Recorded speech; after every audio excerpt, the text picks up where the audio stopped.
right, welcome to part 2 of this CB450 build.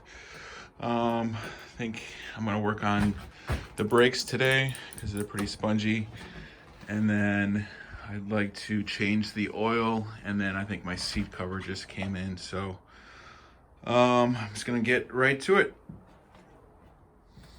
Another issue that this motorcycle has is the front brakes don't work, so they're just super spongy. They don't do anything. I popped 2 screws off the top, so looks like that is pretty empty and it's kind of dirty in there, so maybe I'll clean that out a little bit and maybe add some brake fluid, and then try bleeding the brakes and see if that has anything to do with it. I'd like to get that red paint off that caliper as well, and that top lid up there. So I've just been using some paint stripper that seems to work good, so let me add a little bit and see if I can get the brakes to work again. So I kind of filled up the reservoir, so now there's resistance on here, but looks like it's kind of stuck, so the wheel's not moving at all. So I'm just gonna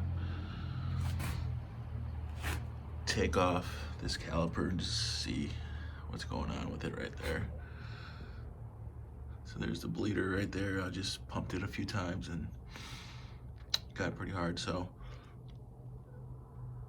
I'm just gonna take off those bolts right up there and then see how the pads look. All right, I ended up taking this brake caliper off. I was just gonna go through it. I got some paint stripper I'm just putting on there.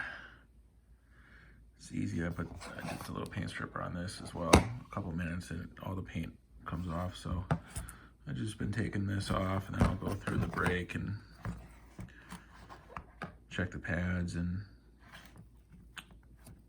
get everything working again. But yeah, that paint stripper is working good. All right, we are onto the brakes. I just got some new brake pads for these, for the front brakes here. So I'll open this up, take a look. Here are the old ones, so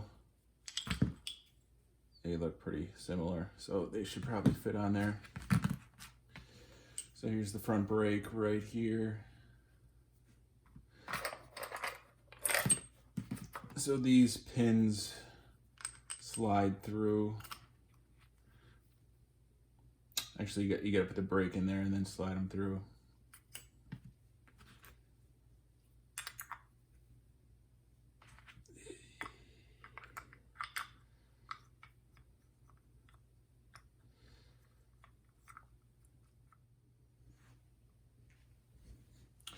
All right, so there's like a little spring in there, so you can press that down and then you can slide the brake pin through. So really should get them both in first. All right, I got the pads in there. I got these pins through. See the other side, and then this is the clip that goes on there like that, and then this bolt goes back in there like that. So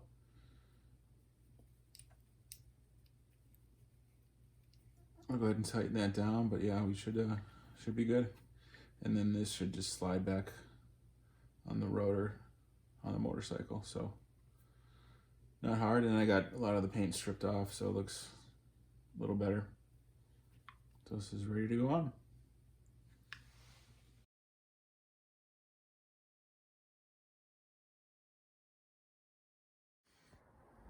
All right, then to bleed the brakes, we'll remove this cover. There's the dust cover right there. We got some .3 brake fluid. I'm gonna fill that to the line, and then open the bleeders right down here.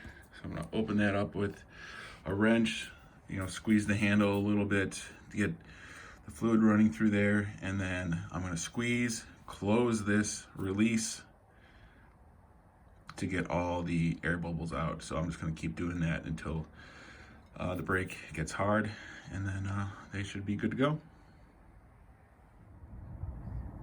You know, figure since I got this baby warmed up, I'll give it an oil change. So that looks like the drain bolt right there. I originally thought it was the one under there, but that just holds that compartment on. So looks like the drain bolt is right there. So I'll drain that. I'll take up maybe, see where the oil filter is. Maybe that's where the oil filter is, but I'm gonna drain that and then give her an oil change. So it looks really dark, so it's probably a good idea. So I ended up taking off that. So it looks like that's where the oil filter is right there. I got our car over here too. So yeah, looks like the filter's under there. You could probably just, does that screw off or it just pulls off? So there's the filter right there. We'll just get a replacement filter, pop that baby back on. So got a replacement K&N oil filter, so I'll pop that back in there, pop that bowl back on, and then I think I read it takes 2.6 quarts of oil, so 10W40. So I'll get some oil, and then there's the plug right there, and we'll be good to go. So I got some good old Walmart 10W40 motorcycle oil. Like I said, I think it takes 2.6 quarts, so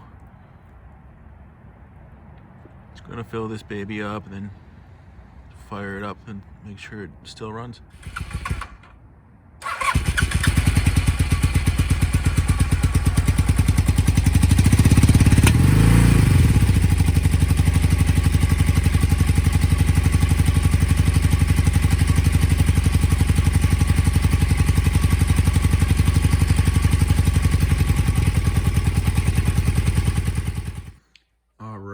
To the seat. A lot of people change out the seats. I like the seat. I like the size of it. It seems easier just to replace the seat cover. So this one is really cracked and dry rotted, faded. So I figured the best way to do it is just get a new seat cover. Just go on eBay and type in the make and model and the year, and then usually a seat cover will pop up. So this is the one I ended up getting. It was like around 50 bucks, but it looks like it's in really good quality. There's the underside. Even comes with like a little strap for the back. So I got that to put on. So the first step to do it is just all those staples, pull them out. I usually use just a screwdriver and then pliers, screwdriver to pry them up and then the pliers to pull them out. So just gonna go around and do that right now, and then we can put the new seat cover on.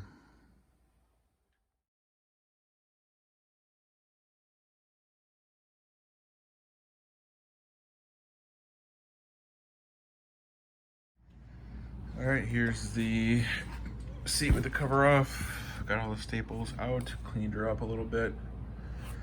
Now's a good time to test fit your new one. So kind of test fitted mine, works pretty good. I'm actually gonna pop this into the dryer just to warm it up and loosen it up so I can stretch it a little easier. And to attach the seat, I'm just using a nail gun, a pneumatic one, and then those staples right there. So using a pneumatic one works pretty easily, but I'm sure you can use a manual one. So I'm gonna throw that in the dryer and then we can get to attaching it. I fitted the seat cover on. I put it in the dryer for like 10 minutes. So just get it centered. I'm gonna pop some staples just in the back and then I'll pop some in the front and then I'll just pull the sides and get it as tight as possible. So I'll go ahead and do that now.